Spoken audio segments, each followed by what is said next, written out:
Quant, Edelweiss और SBI के बाद अब टाटा ने भी अपना टाइटेनियम एसआईएफ लाने की तैयारी कर ली है। एसआईएफ का मार्केट अब धीरे धीरे हॉट होता जा रहा है। एक के बाद एक म्यूचुअल फंड हाउस नए नए एसआईएफ ला रहे हैं। तो इसी सीरीज में टाटा ने भी अपना टाइटेनियम एसआईएफ यानी कि स्पेशलाइज्ड इन्वेस्टमेंट फंड लाने की तैयारी कर ली है और आज का हमारा टॉपिक इसी पर है।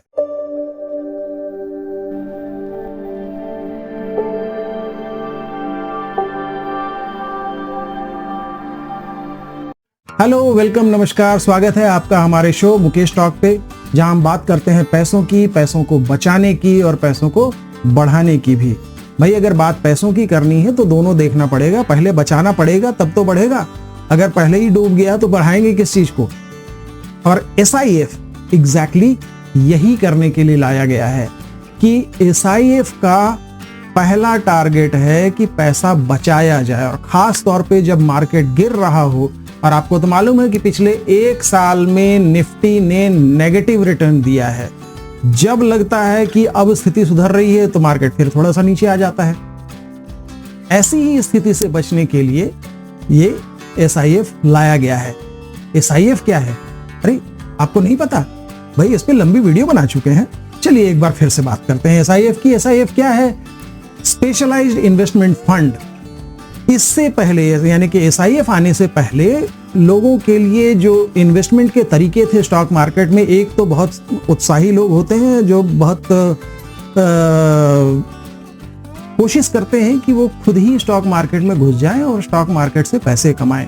खास तौर पे 2020 के बाद से ऐसे लोगों की बाढ़ आ गई जब लोगों ने सोचा कि भाई स्टॉक मार्केट इजी मनी कमाने का बड़ा आसान जरिया है। और लोगों ने एक्चुअली 2020 से लेकर 2024 के बीच पैसे बनाए भी। लेकिन अब मार्केट जो है डिफिकल्ट फेज में आ गया है जहां से पैसे निकालना आसान काम नहीं है। तो फिर आप क्या करेंगे? स्टॉक मार्केट में डायरेक्ट मत जाइए, बहुत डेंजरस जगह है। तो इनडायरेक्ट इन्वेस्टमेंट के लिए फिर सबसे अच्छा, सबसे पॉपुलर जरिया जो है वो म्यूचुअल फंड है। म्यूचुअल फंड में एक फंड मैनेजर बैठा है फंड हाउस में, जो आपके पैसे को अपने रिसर्च के आधार पर मार्केट में लगाता है और उससे जो रिटर्न जनरेट होता है वो आपको वापस करता है। एंड डेफिनेटली उसमें कुछ म्यूचुअल फंड के अपने एक्सपेंसेस होते हैं जो उसमें से कम होते हैं, जिसे हम एक्सपेंस रेशियो कहते हैं। Mutual fund highly regulated product है क्योंकि सेबी का हमेशा से मानना रहा है कि पहला टारगेट इन्वेस्टर के पैसे को बचाना है। और इसीलिए फंड हाउस के ऊपर और फंड मैनेजर के ऊपर बहुत सारे रिस्ट्रिक्शंस रहते हैं, जिनमें से एक बड़ा रिस्ट्रिक्शन ये है कि डेरिवेटिव्स का यूज म्यूचुअल फंड में अलाउड नहीं है। डेरिवेटिव्स केवल हेजिंग के लिए यूज हो सकता है, लेकिन नेकेड डेरिवेटिव या अनहेज्ड डेरिवेटिव्स म्यूचुअल फंड में अलाउड नहीं थे। म्यूचुअल फंड आम जनता का इन्वेस्टमेंट इंस्ट्रूमेंट है, तो इसमें आप 500 रुपए से एसआईपी शुरू कर सकते हैं। डेफिनेटली जब आप पहली बार लमसम करने जा रहे हैं तो 5000 चाहिए, लेकिन एसआईपी आप 500 रुपए से शुरू कर सकते हैं। वहीं पर अगला इंस्ट्रूमेंट था portfolio management service, that is PMS.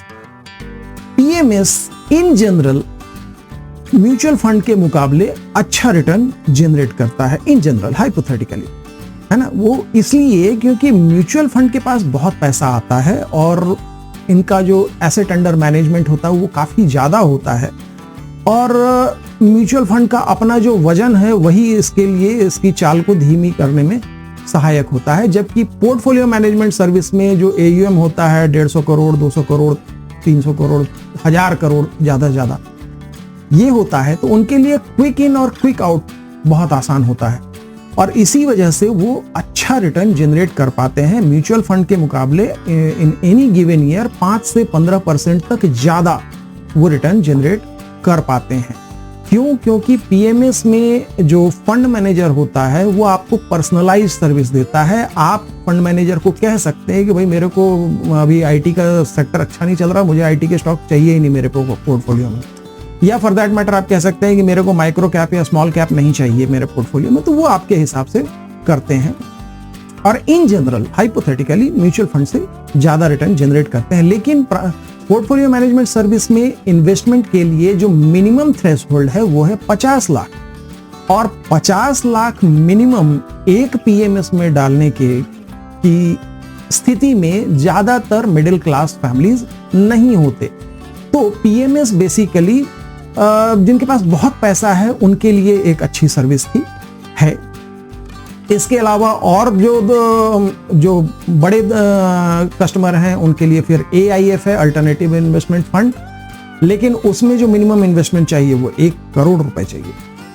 तो एक जरूरत महसूस की जा रही थी कि म्यूचुअल फंड और पीएमएस के बीच में एक चीज लाई जाए जो पीएमएस का भी फायदा दे और म्यूचुअल फंड का भी फायदा दे।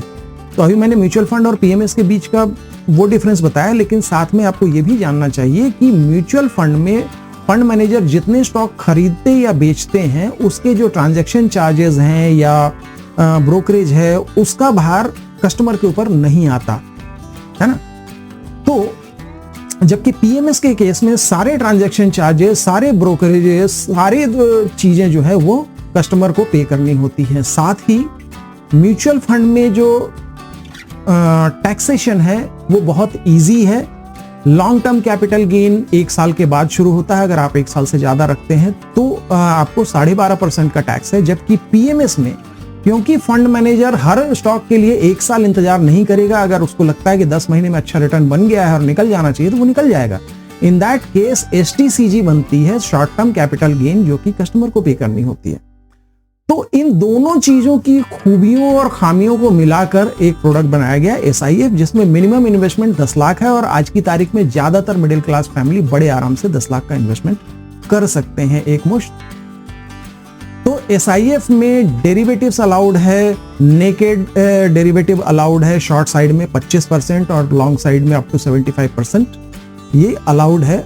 और इसकी वजह से जब मार्केट गिर रहा होता है तो एक्चुअली जब मार्केट गिर रहा होता है तो म्यूचुअल फंड की वैल्यू कम होती है ना। वो भले मार्केट की जितना वो ना गिरे, डेफिनेटली फंड मैनेजर के स्किल पर डिपेंड करता है, लेकिन वो कम तो होता है। जबकि SIF के केस में डेरिवेटिव्स के जरिए उसका भी फायदा उठाया जा सकता है और एक्चुअली जब मार्केट गिर रहा है तो SIF आपके लिए रिटर्न जनरेट कर रहा होगा, है ना। कमाल की बात। तो इसीलिए मैंने सबसे पहले बात की थी पैसे बचाने की, है ना। तो ये आपका डाउनसाइड प्रोटेक्ट कर सकता है आपके इन्वेस्टमेंट का, आपके पोर्टफोलियो का। अब बात करें SIF के जो अभी तक प्रोडक्ट आए हैं उनकी बात करें तो क्वांट म्यूचुअल फंड ने QSIF के नाम से 2 फंड अभी तक SIF लॉन्च किए, एक इक्विटी और एक हाइब्रिड। जबकि ईडलवाइस और SBI ने हाइब्रिड कैटेगरी में ही फंड लॉन्च किए हैं। और मेरा मानना है कि स्टार्टिंग में हाइब्रिड कैटेगरी में ही फंड लाना चाहिए था, क्योंकि नया प्रोडक्ट है तो इसको जानने समझने के लिए वो आसानी होती। तो इसी सीरीज में अब टाटा ने भी तैयारी कर ली है अपना टाइटेनियम स्पेशलाइज्ड इन्वेस्टमेंट फंड लाने की। अभी नहीं आ रहा है, अभी टाइम है। इसका NFO आ रहा है, न्यू फंड ऑफर 17 नवंबर से, जो कि 2 दिसंबर तक चलेगा, यानी कि अभी 1 महीने से ज्यादा टाइम है। लेकिन क्योंकि अब ये चौथा फंड हाउस बन गया है जो SIF लेकर आ रहे हैं क्वांट, ईडलवाइस और SBI के बाद। इनके पैटर्न की बात करें या स्ट्रैटेजी की बात करें तो टाटा ने अपने टाइटेनियम SIF को कंपेयर किया है बैलेंस्ड एडवांटेज फंड से, है ना। तो बैलेंस एडवांटेज फंड के बराबर की ही थोड़ी सी स्ट्रैटेजी को उन्होंने लेने की कोशिश की है, ऑल्दो डेरिवेटिव्स ऐड होने की वजह से ये स्ट्रैटेजी अलग हो जाती है। तो 65% से 75% तक इक्विटी पोर्शन में ये इन्वेस्ट करेंगे और इक्विटी में भी एक सब्सटैंशियल पोर्शन जो है कैश स्टॉक्स के लिए होगा, लेकिन एक अच्छा खासा फंड एलोकेशन आर्बिट्राज के लिए भी होगा। आर्बिट्राज मैंने आपको पहले बताया था कि आर्बिट्राज 2 एक्सचेंज के बीच जो प्राइस डिफरेंस है उससे कमाया जा सकता है। फ्यूचर्स के जरिए आर्बिट्राज किया जा सकता है। मान लीजिए 100 रुपए का एक स्टॉक है और उसका फ्यूचर 102 रुपए का है, तो 100 रुपए का स्टॉक खरीद के 102 रुपए का फ्यूचर बेच दिया जाए। अब महीने के अंत तक, क्योंकि फ्यूचर्स में एक्सपायरी होती है, हर महीने की सीरीज चलती है, तो महीने के अंत तक वो स्टॉक कहीं भी चला जाए, चाहे 95 चला जाए या 110 चला जाए, वो 2 रुपए का डिफरेंस बिल्कुल कमाया जाएगा, क्योंकि महीने के अंत में एक्सपायरी डे को ये दोनों प्राइसेस कन्वर्ज होती हैं, तो वो 2 रुपए का प्रॉफिट एकदम पक्का है। अब आप सोचिए, अगर 100 रुपए पे 2 रुपए कमा लिए एक महीने में, तो 12 महीने में कितना हो सकता है? 24%। हाइपोथेटिकली, ऐसा होता नहीं है ना। आर्बिट्राज में बहुत सारी सावधानियां रखनी पड़ती हैं और इसीलिए इतना रिटर्न नहीं आता, लेकिन हाँ, ये एकदम रिस्क फ्री रिटर्न है, कोई डाउट नहीं रहता है इसमें। फिर इक्विटी में ही लॉन्ग साइड में डेरिवेटिव्स इस्तेमाल किए जाएंगे, तो उसमें भी एक सब्सटैंशियल अर्निंग हो सकेगी। इसके अलावा रीट और इनविट में भी इन्वेस्टमेंट किया जाएगा 10% तक, जिससे रीट और इनविट जो है एक सस्टेन्ड रिटर्न के लिए जाने जाते हैं। इसमें इन्वेस्टमेंट से एक सस्टेन्ड और कंटिन्यूअस रिटर्न आता है।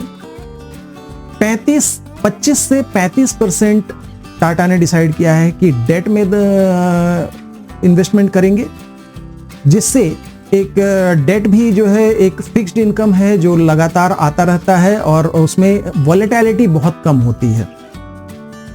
जब मार्केट बुल रन में है तो इक्विटी पोर्शन ज़्यादा रहेगा, जबकि जब मार्केट फ्लैट है या मार्केट डाउन टर्न में है तो नेकेड डेरिवेटिव के जरिए डाउन साइड को प्ले किया जाएगा। साथ ही बहुत सारे ऑप्शन स्ट्रैटेजीज जो है, कवर्ड कॉल है, स्ट्रैडल है, स्ट्रैंगल है, उसके जरिए जो साइडवेज मार्केट है उसमें रिटर्न जनरेट करने की कोशिश की जाएगी। तो आप देखें, ये एक बहुत ही बैलेंस्ड अप्रोच है और एक सस्टेन्ड रिटर्न जनरेट इसमें हो पाएगा, वो भी कम वोलेटिलिटी के साथ। जब मार्केट नीचे होगा तो भी आपके डाउनसाइड को प्रोटेक्ट करने की कोशिश की जाएगी, साथ ही रिटर्न जनरेट करने की कोशिश की जाएगी, और जब मार्केट बहुत अच्छा चल रहा है तब भी अच्छा खासा रिटर्न जनरेट हो सकता है। इसमें इन्वेस्टमेंट की बात करें तो जैसा आपको मालूम है कि SIF में मिनिमम इन्वेस्टमेंट 10 लाख रुपए है, तो टाटा टाइटेनियम SIF में भी मिनिमम इन्वेस्टमेंट 10 लाख रुपए है, और 10 लाख के ऊपर 1 रुपए के मल्टीपल में फर्दर इन्वेस्टमेंट किए जा सकते हैं। फिर इसमें एक एग्जिट लोड है। एग्जिट लोड क्या होता है? इसे आप पेनल्टी कह लीजिए, वैसे पेनल्टी शब्द बड़ा गंदा होता है, तो एग्जिट लोड ही कहते हैं। जब भी आप मार्केट में इन्वेस्ट करते हैं तो फंड हाउस भी चाहता है कि आप उस इन्वेस्टमेंट को बनाए रखें, बहुत जल्दी ना निकालें क्योंकि स्टॉक मार्केट में रातों रात तो पैसे बनते नहीं है भाई। इन्वेस्टमेंट किया जाएगा, उसे टाइम देना पड़ेगा। आप बैंक के FD करते हैं तो भी 5 साल के लिए करते हैं, तो आप 1-2 साल में तो निकालने की कोशिश नहीं करते। तो इसमें भी आपको कम से कम 5 साल का व्यू रखना चाहिए, और आप बहुत जल्दी पैसा निकालने की कोशिश ना करें, तो उस चीज को डिस्करेज करने के लिए एग्जिट लोड होता है।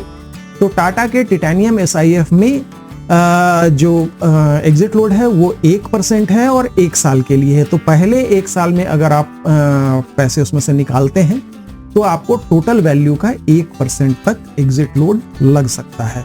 वैसे भी SIF में इन्वेस्ट करना है तो 5 से 10 साल का व्यू लेके आइए। अगर 1-2 साल के लिए आप कर रहे हैं तो फिर तो आप बैंक FD कर लीजिए, क्योंकि फिर मार्केट में वॉलेटिलिटी होती है। अगर 1 साल के लिए करेंगे तो आपको नुकसान हो सकता है। वैसे ये फंड हाइब्रिड है तो इसमें नुकसान की संभावना कम है। फिर हम बात करें टैक्सेशन की, क्योंकि इसमें इक्विटी परसेंटेज जो है 65% से 75% तक रखा जाएगा, चाहे वो कैश इक्विटी हो या आर्बिट्राज हो या इवन डेरिवेटिव्स कॉल्स जो हैं वो 65 to 75% रखा जाएगा। तो ये इक्विटी फंड, म्यूचुअल फंड के जैसा ही इसमें टैक्सेशन होगा, यानी कि अगर आप 1 साल से पहले पैसा निकालते हैं तो आपको 20% का टैक्स लगेगा, लेकिन अगर आप 1 साल के बाद निकालते हैं तो आपको 12.5% का टैक्स लगेगा। अब हम बात कर लें कि पैसे निकालना कैसे है। अगर आपको निकालना है तो मान लीजिए आपने 3-4 साल रखा और उसके बाद पैसे निकालना है, तो यहाँ आपको ध्यान रखना है कि अगर आप इसमें बने रहना चाहते हैं और केवल अपना प्रॉफिट पार्ट निकालना चाहते हैं तो आपको ये ध्यान रखना पड़ेगा कि आपका इन्वेस्टमेंट वैल्यू कभी भी 10 लाख से नीचे नहीं जाना चाहिए। मान लीजिए आपने 4 साल रखा और आपके 10 लाख की वैल्यू बढ़ के लगभग 13 लाख हो गई है, तो वो 3 लाख आप निकाल सकते हैं। लेकिन अगर 3 लाख से ज्यादा निकालने जाएंगे तो फिर आपको पूरी वैल्यू निकालनी पड़ेगी। पूरा इन्वेस्टमेंट निकालना पड़ेगा, यानी कि आपका इन्वेस्टमेंट किसी भी वक्त 10 लाख से कम नहीं हो सकता है। म्यूचुअल फंड में आप कभी भी इन्वेस्ट कर सकते हैं, किसी भी दिन इन्वेस्ट कर सकते हैं और किसी भी दिन निकाल सकते हैं, लेकिन SIF में थोड़े रिस्ट्रिक्शन हैं। SIF में आप इन्वेस्टमेंट तो किसी भी दिन कर सकते हैं, जैसा कि अभी NFO आएगा 17 नवंबर से 2 दिसंबर के बीच, और उसके बाद जब फंड यूनिट्स अलॉट हो जाएंगे तो फिर से सब्सक्रिप्शन के लिए खुल जाएगा, उसके बाद आप कभी भी इन्वेस्ट कर सकते हैं। इवन ये 15 दिन के NFO में आप इन्वेस्ट कर सकते हैं। लेकिन जब आप पैसे निकालने जाएंगे तो टाटा ने ये रिस्ट्रिक्शन रखा है कि आप पैसा महीने में एक ही दिन निकाल सकते हैं, और वो भी महीने की पहली तारीख को, है ना। ये SIF की ये रिस्ट्रिक्शन लगभग सभी फंड हाउस लगा रहे हैं। सबके तरीके अलग अलग हैं, जैसे कि ईडलवाइस के केस में उन्होंने हफ्ते में 2 दिन डिसाइड किए हैं कि इन 2 दिनों में ही आप निकाल सकते हैं, बाकी आप नहीं निकाल सकते। SBI ने भी ऐसा ही रखा है, क्वांट ने भी डेज डिसाइड किए थे कि आप उन सर्टेन डेज में ही निकाल सकते हैं, बाकी दिन नहीं निकाल सकते हैं। तो SIF में इन्वेस्ट करने से पहले आपको इन चीजों का ध्यान रखना पड़ेगा। तो ये है टाटा के नए product, Tata titanium specialised investment fund, hybrid long short fund के बारे में। आपको अगर ये वीडियो पसंद आया हो तो वीडियो को लाइक कीजिए, अपने दोस्तों के साथ शेयर कीजिए और इस चैनल को सब्सक्राइब जरूर कीजिए। मेरी रिक्वेस्ट है, मेरे बहुत सारे व्यूअर्स हैं जिन्हें मेरे वीडियोस पसंद आते हैं, देखते हैं, लेकिन चैनल को सब्सक्राइब नहीं करते। प्लीज चैनल को सब्सक्राइब कीजिए, इससे हमारा हौसला बढ़ता है। हाँ, ये बताना बहुत जरूरी है कि SIF के लिए मार्केट में अभी बहुत कम डिस्ट्रीब्यूटर्स हैं, क्योंकि सेबी ने NISM 13 एग्जाम मैंडेटरी कर रखा है डिस्ट्रीब्यूटर्स के लिए, और अभी बहुत कम लोग इस एग्जाम को क्लियर कर पाए हैं। And I am one of them जिसने एग्जाम को क्लियर कर लिया है। तो आप मेरी हेल्प ले सकते हैं SIF में इन्वेस्टमेंट करने के लिए। अगर आप मेरे जरिए इन्वेस्टमेंट करना चाहते हैं तो यहाँ मेरा फ़ोन नंबर दिया हुआ है, नीचे मेरी ईमेल आईडी दी हुई है, आप जब चाहें मुझसे संपर्क कर सकते हैं। इस वीडियो में भी अगर आपको कोई जानकारी और चाहिए तो आप मुझसे संपर्क कर सकते हैं। अगर मैंने कोई बात गलत कह दी है तो प्लीज़ कमेंट में लिख के ज़रूर बताइए। तो बस आज के लिए इतना ही, फिर मिलते हैं अगले वीडियो में किसी नई जानकारी के साथ। Bye bye.